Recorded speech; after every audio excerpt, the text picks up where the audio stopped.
Hi, everybody. Thank you for coming. I just want to say a few things I want to say. This is a big honor for me personally to be a part of this. My time with the Orioles did not overlap with Adam's, but because of that, it was very evident to me the importance of his tenure with the franchise, the impact that he left on this city, and in the players, a lot of the players in that locker room. Just hearing so much about it secondhand in my first couple of years here, it was really clear to me that this was a guy that made a real impact in this place. And so I think it's particularly cool for me and for him and for us to have this day right now in a very strong period of time for the Orioles franchise. We've got a team that's fighting to defend first place in the American League East tonight. We've got a booming minor league system. And we've got people like this, legends from the past around this team that come and go, that visit Camden Yards on a regular and irregular basis. And, to have Adam be cemented as one of those guys that's part of the special family around here in a formal way is a really big deal for us. And the timing couldn't be better with everything going on the field and behind the scenes with the team. So it's perfect that he's here tonight. I think it's going to be a great crowd and a great atmosphere and a great celebration of somebody who had a tremendous career and who was the face of the last great era of Orioles baseball. And now I'm very confident in saying we're into another one. So to have him here for that's also important from my perspective as well. It's also not very often you get to sign a player that is a 5-time All-Star, 4-time Gold Glove winner, 3-time Most Valuable Oriole, and top 5 or 10 in a lot of statistical categories in this storied franchise's record book. So I don't need to be the one to tell you guys what a great player he was. I think the most striking thing for me with Adam, wanting to retire from baseball as an Oriole forever is that, he wasn't drafted by this organization. He didn't start his major league career here. He didn't finish his major league career here technically. So he's choosing, this place as his home. This place meant a lot to him, and he's kind of an adopted son in a lot of ways for the city. And it shows the way that people who aren't from here can be drawn in. So we really appreciate everything that he has done, and he's going to do even more going forward. And we're just so excited that Adam Jones will be here as much as possible. So today we're going to be signing Adam to what is hopefully your final professional contract as a player. Yes. But welcoming him as a permanent member of Orioles history and Orioles franchise. And I really hoping you'll be around a lot and to help me and Brandon and these players take the next step. So without further ado, I'll give him his cap and jersey like any signee, and then let him say a few words to all of you. So thank you. It's been a while. Yep. Give you the same advice I give everybody. Just do one button. That's all you need. Thank you, brother. Okay. Still fit? Oh, that's That's the original right there. No, it isn't. I was trying to help you. This is like a 48, 44, 46, something like that. Something, definitely not this one.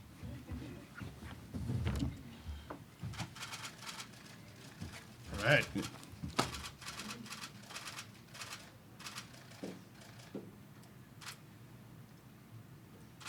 All right. Good work. Oh, we have to sign. Oh, we got to sign.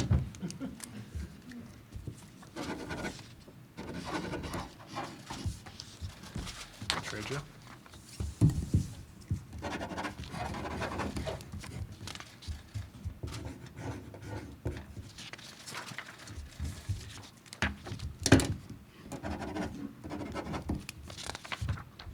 One more.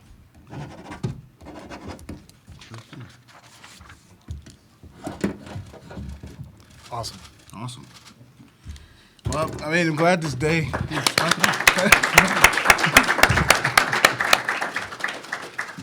I'm glad this day has finally came.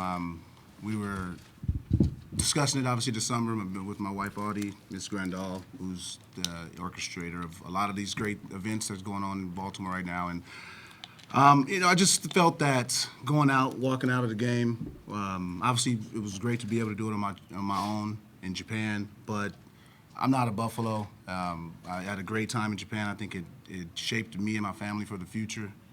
Opened our eyes to that, how show us how beautiful and big the world is. And as you guys know through social media, if you follow us, how we just see the world. But Baltimore is a special part in my heart. I still consistently watch Orioles games everywhere I was at, even in Japan. It's just something that is ingrained to me. Obviously, I'm from San Diego, so there's obviously still traditions I don't like about Baltimore, like the burger cookies. Not a big fan of those. My mother-in-law brought some back from here to Spain a couple weeks ago and didn't touch them. But I adopted this city. Obviously, my wife's from here. Our kids were born here, and we owned real estate here. But we put our stamp here with the Boys and Girls Club, with the YMCA, and with various other groups. But it was more with the people of Baltimore. There's so many people here that know me, and not just from baseball. They know me in some context or something. Like we went to the wine merchant today, and the guy knows my order. It's the comfortability. This is a city where I don't have to use navigation. Opposed to other cities, you say something, I know where it's at. It is my second home, and I just wanted to show my kids this also, because the last thing they really seen me is being a ramen-eating Japanese player, and now they get to see this and see how their lives have been shaped based on rocking the black and orange. And I'm forever grateful. Obviously, there's so many people to thank. It's impossible to thank everybody. Obviously, I had to start with my beautiful wife, who puts up with me on a constant basis. My agency, CAA. Nick Gagliano's here. Eric Hinsky introduced us in 2008. And what did he say? Terrible. So it's been a great run with Nick and everybody. My mom, it's the 2-year anniversary of her passing, so it's a memorable day for her. And she's raining down, watching over the O's right now, telling them to clean it up right now and get back after it and get back on the winning side, because she was avid and watched every game. So my stepdad is here on behalf. You will hear him in the stands screaming. He would not be sitting with us because he gets crazy. My brother, my cousin, aunts, family, and friends who are going to be here tonight. It's just a special thing, and I'm just glad that it all worked out. My final time putting on a jersey will be here, and I'm just forever grateful for what Baltimore has taught me, and I'll be forever grateful, and I'm just glad that I'll always be welcomed in this city. People here really appreciated the way I carried myself, played the game, and gave back. So I just want to thank the Orioles, the Angelos family, Mr. Elias, Hyde, all the players who were able to we still communicate, and to you guys, to the reporters who you guys made my job easy also. You guys were very fair. You asked the questions. Dan was the toughest one in the room. I'll give him that honor, but you guys made my job very easy, and hopefully I made your job easy. I know there was times where I probably was an ass, mainly to Dan, but hopefully you guys made my job easy, and hopefully I made you guys' job easy, and it was a perfect marriage for me being here this long, and I'm just glad that I was able to go out this way, and my kids were able to see it, and hopefully they relished it and say, Daddy's cool instead of just a golfer. They want you to play tonight. Oh, no. No.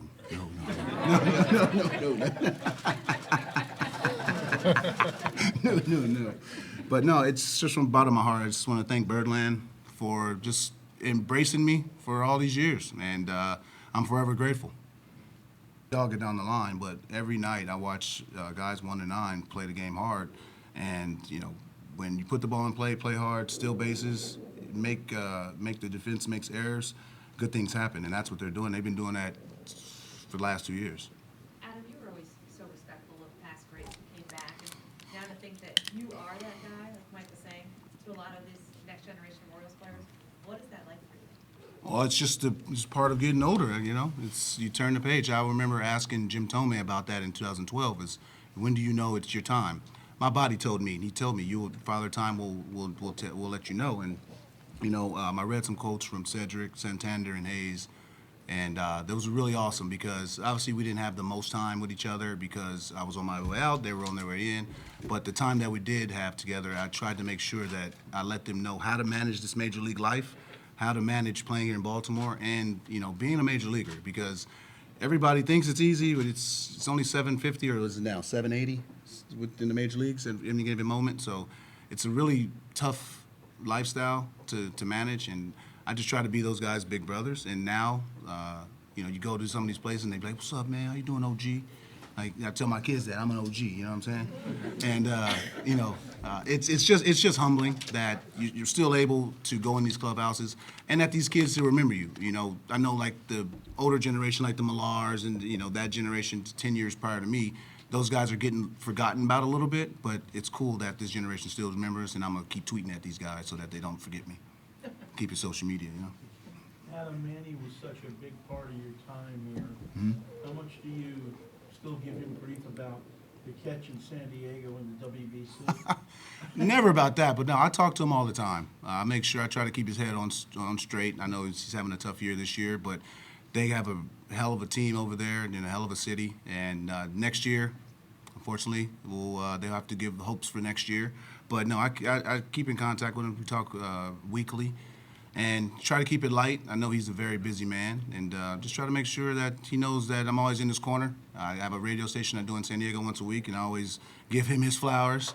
But I love the way he plays the game. Obviously, he was a hell of an Oriole, one of the best third basemen I've ever seen, many baseball players I've ever seen, and it's just fun to see him now. Now he's 30, 31, so he's turning into that old guy that everybody goes to and be in the resourceful. He's the leader of that team, so it's cool to see his transformation. Adam, 2018 was a rough year for everybody and for you in particular, and it didn't end here the way you wanted it to end. How has that relationship changed in these 5 years, and why is this situation important to you? Well, business is business. I know I said it back then, but it's really true. And I'm not the first person to exit a franchise not the way that I guess everybody expected to. When I seen Freddie Freeman not have to go through all that stuff with the Braves, I'm like, he won a World Series. Well, I got off easy. So, it's just business. Not everything is going to be beautiful. But I was able to play 11 years. Well, what can I gripe about? You know what I mean? I got no gripes about it. And, recently now that I'm done playing, I'm able to be involved back with baseball, with MLB, be around here. It's just easy. I mean, we're grown men. How you doing? How you been? You're not going to always see eye to eye with your employers, with people you work with.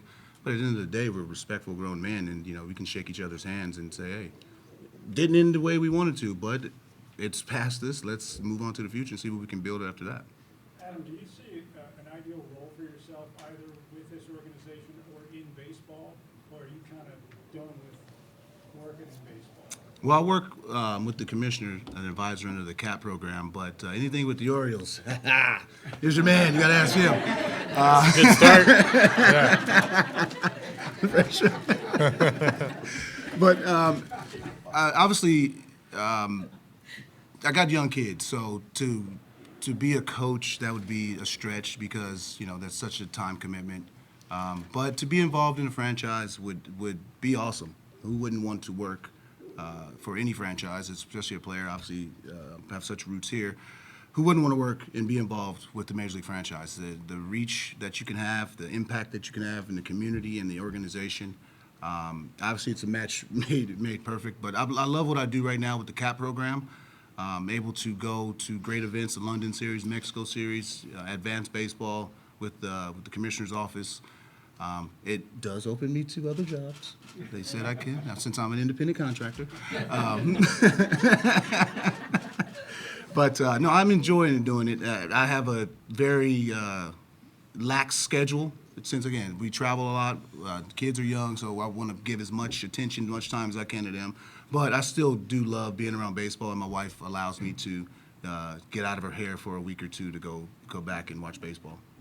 You were talking about the powerful ways in which the city shaped you and your family, but I think one reason why you're so remembered here is the impression you left on the community. Do you remember sort of in your early years or first year when you sort of, it occurred to you that you felt like you could make an impact here in Baltimore?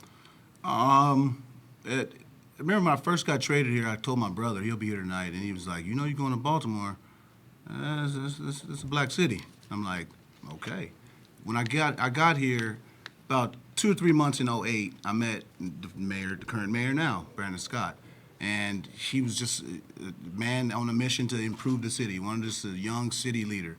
And he showed me ways that I can improve this city. And then he introduced me to the Boys and Girls Club people, and introduced me to the YMCA people. And you know, those things are easy. Since I grew up in the Boys and Girls Club, I knew what those kids faced, the challenges.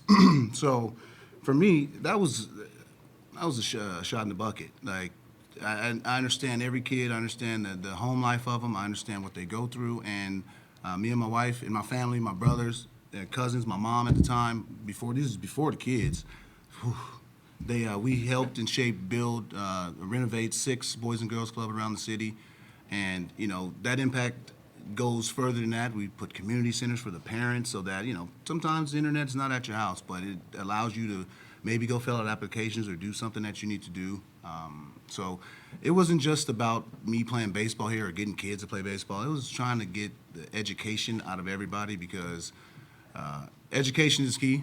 I played baseball. I used my body for to make my money, but smartest people and the richest people in the world are the minds. So that's why I preach on these kids, education, and you know that giving kids an opportunity to do something was just something that I got from Cliff Levingston from the Bulls. He's from the same area. He gave kids from my area and myself opportunities back in the day, and it was easy to team up with the Orioles and team up with city leaders and give other kids opportunities. Adam, was there a moment or a time when you realized this was going to be your second home, that the Orioles were going to be your hopeful lifelong franchise? Yeah, we sat here May 25th, 2012. Remember that day? I sat in this chair though, and we signed an extension. And I was like, well, I'm here 4.5 years. Now let's go another 6.5. So that day I knew that I would be cemented here for a long time. We bought a house shortly thereafter. I was renting before because I was unsure.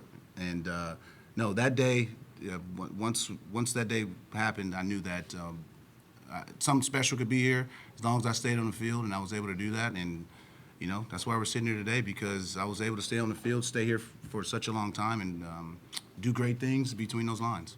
Adam, in 2018, you kind of saw the beginnings of this process. The organization went through the rebuild. What's it been like to see how that's paid off in the years since? Oh, it's been amazing because I know going through one firsthand how frustrating it could be. Excuse me. But also, when you're a young player going through it, you don't really understand it. You're just like, hey, I'm getting a chance to play in the major leagues. I don't care. And that's how I felt. But at the same time, our OA team had some older guys. You remember, Dan, you always tried to get me to do the more thing. But we had some older guys who were a little angrier and would yell and things like that. But me, Markakis, Adam Lowen, we just a big group of guys, so young that we were just like, man, we're just playing, man. Let us just play. So when the rebuild happened, I understood. And also, too, that when we started to really stink in summer of 17 and again in 18, I tried to let the young guys who were coming up, once we did all the trades, let them know that, you know, the big leagues is tough. Like, I'm not going to be this rude veteran to you guys. I'm going to try and explain the game in a crash course because we all going to be gone after this 2 months. To you guys. So I just tried to explain to those guys how the major league life is and give them the best advice I could. And you see, Cedric, Hayes, and Santander were the guys that I had, and they are leading this charge. And, you know, you hear them talk. They've been through the tough years. And to see what they have now, it's fun that they're getting to lead it. And there's nothing better than when you go through the mud and then you get out. Adam, they've been through the tough times, but they haven't been through these times. Brandon Hyde was sitting right where you are earlier today and said, we don't have a lot of guys who've been through this. Will you talk to any of these guys? And what would you say to a group of guys who are experiencing this type of baseball at this time of year? Well, I mean, obviously, they're major league players, so they have resources. I know a lot of these guys have resources other than myself. But I'm always an open book to anybody, whoever wants to ask me any question. I'm not going to go and invade anybody's space. I know how the major league players are. But if I'm an open book, but I think they understand it by watching it, how the game has been so commercialized in social media and TV, the media. Like, they understand there's enough interviews, enough guys that have told and talked in archives about how tough playoffs are.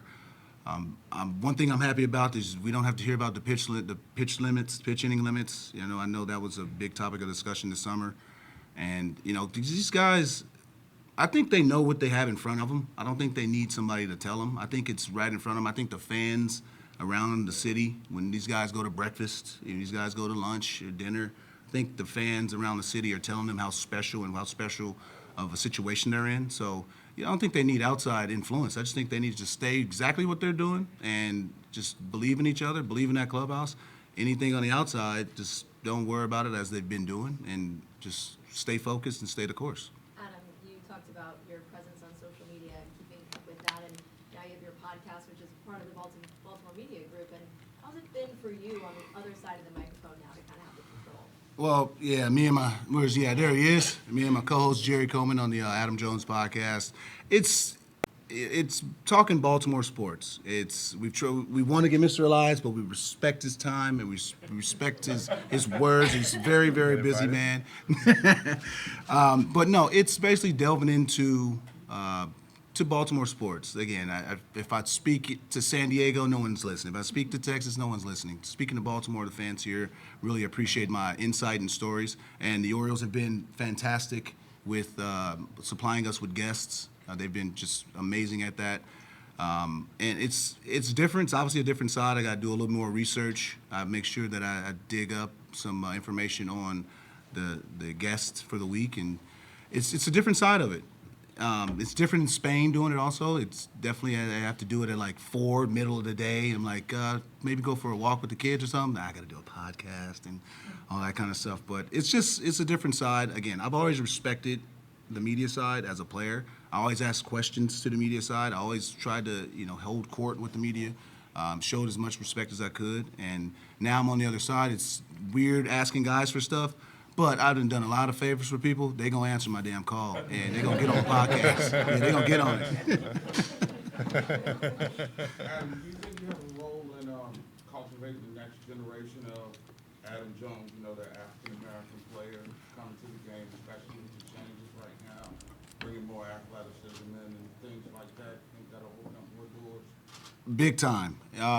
What Major League Baseball is doing now with the CAP program, the Hank Aaron Invitational, there's so many young African Americans now getting the opportunity to play.